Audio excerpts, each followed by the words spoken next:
Calling the attention of all runners and running enthusiasts.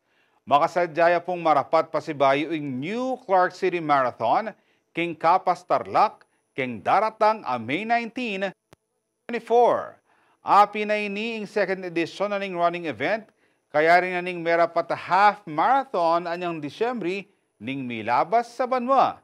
At kalupa na kanita, pasibayo yang may kipag-partnering Basis Conversion and Development Authority o BCDA king PECA sought after a race company keti bangsa aron Rio Incorporated bang siguradong maging masanting at matagumping marathon.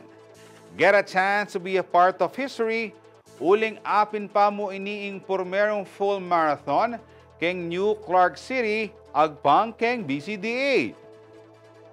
Kaya beking ruta na ning race ing ikonika sa Cobia Bridge, ing Clark International Airport, amitong karing pekamasanting nga airport keti yato, ing Clark Parade Grounds, ating longest bike lane keti Pilipinas, airport to NCC Access Road o ANAR.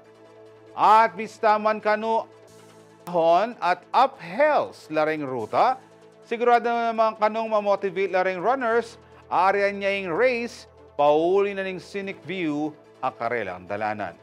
Para karang interesadong makyabe, malyari ko po kanong mag-register kay newclarkcitymarathon.com.